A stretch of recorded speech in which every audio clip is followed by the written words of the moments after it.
Off the western coast of India, where the restless waves of the Arabian Sea meet the ancient land of Gujarat, lies a secret whispered through centuries of faith and legend.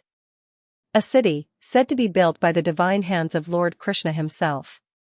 A city of gold, grandeur, and glory, now lost beneath the ocean. This city is Dwarka.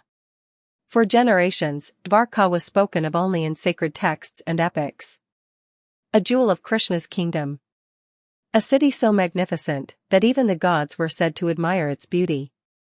But was Dwarka just a myth? Or did such a city truly exist, before the sea swallowed it whole?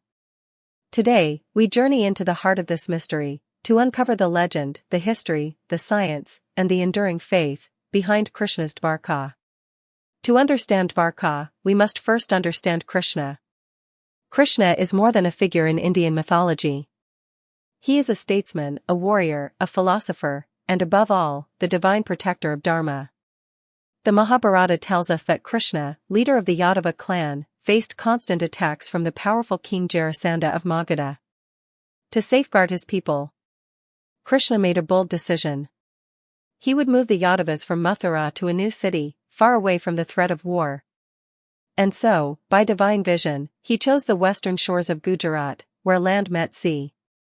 Here, with the help of celestial powers, he built a city unlike any the world had seen.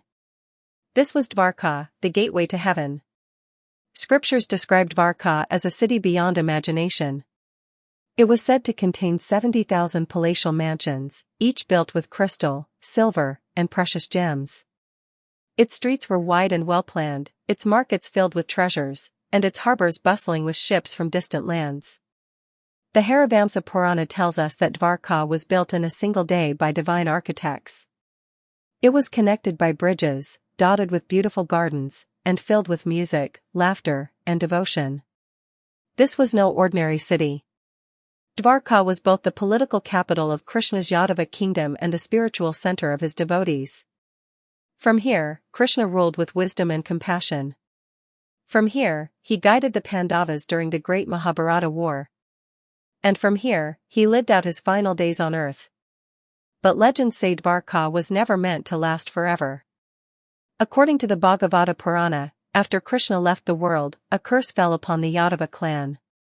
Civil war broke out among his people, and the once mighty city descended into chaos. As the curse unfolded, the sea began to rise. Waves crashed against Dwarka's golden walls. The water swallowed its mansions, its markets, its temples. And soon, the great city was no more. Dwarka had vanished into the ocean. In the early 1980s, India's National Institute of Oceanography began marine explorations near present-day Dwarka in Gujarat. What they found shocked the world. Just off the coast, submerged beneath the sea, lay stone walls, grids resembling streets, and structures that hinted at an advanced ancient settlement.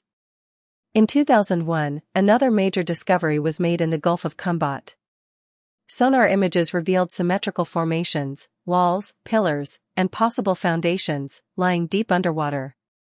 Artifacts including pottery, beads, and sculptures were retrieved.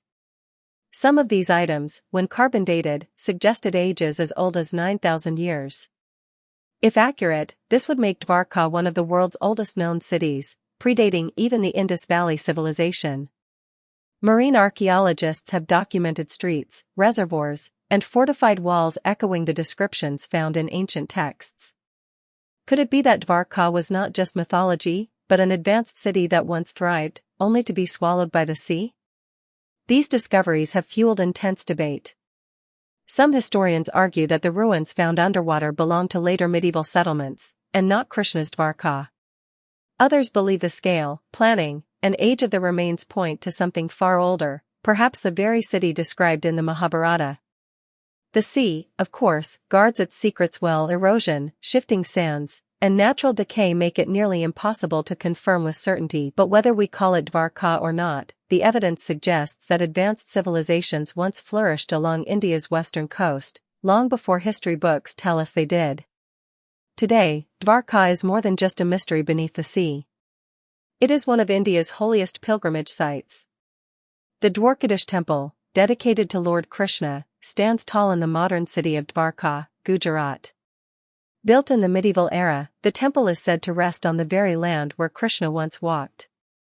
Every year, millions of devotees come here to pay their respects, to bathe in the sacred Gondi River, and to glimpse the eternal presence of Krishna.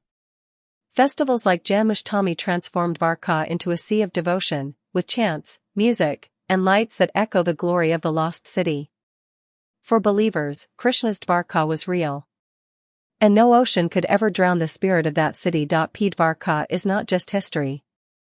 It is a story woven into India's cultural fabric. It reminds us of the eternal struggle between dharma and adharma, between righteousness and chaos. It speaks of Krishna, not only as a god but as a leader who guided his people through challenges. In art, music, literature, and devotion, Dwarka remains alive. From the pages of the Mahabharata to the walls of temples across India, the story of Dwarka continues to inspire. So, was Dwarka real? Or was it just a legend? Perhaps the truth lies somewhere in between.